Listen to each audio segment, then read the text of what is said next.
Assalamualaikum, nama saya Muhammad Falah. Nama saya Risa Rizkia. Saya Rusmiati. Saya Ilham. Kami akan menjelaskan mengenai akuntansi dan laporan keuangan. Stay tune.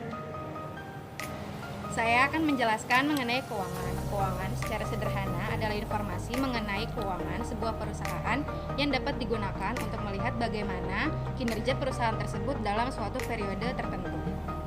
Selanjutnya adalah jenis-jenis laporan keuangan. Yang pertama adalah laporan laba rugi. Sesuai dengan namanya, jenis laporan keuangan ini berfungsi untuk membantu Anda mengetahui apakah bisnis berada dalam posisi laba atau rugi. Yang kedua, ada laporan perubahan modal. Dalam menjalankan operasional perusahaan, tentunya modal awal yang ditanam akan mengalami perubahan. Yang ketiga ada laporan neraca. Laporan keuangan yang berisi tentang kondisi kekayaan suatu perusahaan adalah laporan neraca. Neraca adalah jenis laporan keuangan ini menyajikan akun-akun aktiva, kewajiban, dan modal dalam satu periode. Para pengguna pemakai informasi akuntansi. Pemakai informasi akuntansi juga dibagi menjadi dua, yaitu ada eksternal dan internal. Pemakai informasi internal, yang pertama adalah manajemen. Pihak pertama pemakai informasi internal adalah manajemen perusahaan. Pihak manajemen dianggap sebagai pemilik perusahaan karena mereka memiliki tanggung jawab atas berbagai kegiatan sehari-hari perusahaan. Yang kedua, pemilik. Pemilik utama perusahaan juga memiliki hak untuk menggunakan informasi. Pemilik perusahaan akan menggunakan informasi akuntansi sebagai tools untuk menginvestasikan modal dalam memulai dan juga menjalankan bisnis agar sesuai dengan tujuan perusahaan. Yang kedua ada pemakai eksternal. Yang pertama investor. Setiap investor wajib menggunakan informasi akuntansi perusahaan karena nantinya mereka akan menanamkan dananya pada suatu perusahaan. Yang kedua ada kreditor atau pemberi pinjaman. Kreditur atau pemberi pinjaman adalah mereka yang menyediakan sumber dana pilihan untuk suatu perusahaan. Yang ketiga adalah pemasok atau supplier. Pemasok atau supplier adalah para pemakai informasi akuntansi. Yang keempat ada pelanggan. Pihak lain yang termasuk ke dalam pemakai informasi akuntansi adalah pelanggan atau pembeli. Yang kelima ada instansi pemerintah.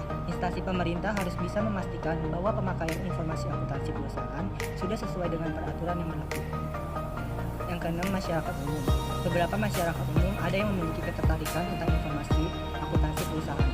Yang ketujuh ada karyawan. Para karyawan yang tidak mempunyai peran langsung dalam manajemen inti perusahaan akan dianggap sebagai pemakai informasi eksternal. Ada 4 organisasi yang memiliki pengaruh besar dalam pengembangan standar akuntansi keuangan di Amerika. Yang pertama yaitu Securities and Exchange Commission atau SEC. Yang kedua American Institute of Certified Public Accountants atau AICPA. Yang ketiga Financial Accounting Standard Board atau FASB. Yang terakhir Governmental Accounting Standard Board atau GASB. Selanjutnya akan menjelaskan mengenai prinsip-prinsip akuntansi yang berlaku umum atau GAAP. Profesi akuntansi telah mengembangkan seperangkat standar yang berlaku umum dan diterima universal. Di Amerika, standar ini dinamakan sebagai prinsip-prinsip akuntansi yang berlaku umum atau Generally Accepted Accounting Principle. Standar ini diperlukan sebagai patokan atau pedoman dalam penyusunan laporan keuangan yang baku. Dengan adanya standar ini, pihak manajemen selaku pengelola dana dan aktivitas perusahaan dapat mencatat, mengiktisarkan, dan melaporkan seluruh hasil kegiatan operasional maupun finansial perusahaan secara baku. Hierarki GAAP yang diterbitkan oleh FASB menentukan sumber prinsip akuntansi dan kerangka kerja pemilihan prinsip yang akan digunakan dalam penyusunan laporan keuangan. Hierarki ini mengelompokkan sumber utama GAAP ke dalam beberapa kategori sebagai berikut.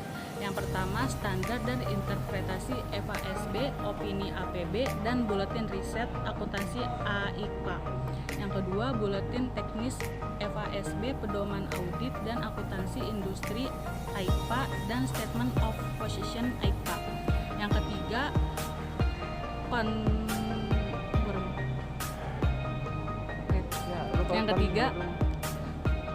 Konsensus. Yang ketiga konsensus EITF, FASB, dan buletin praktik AICPA.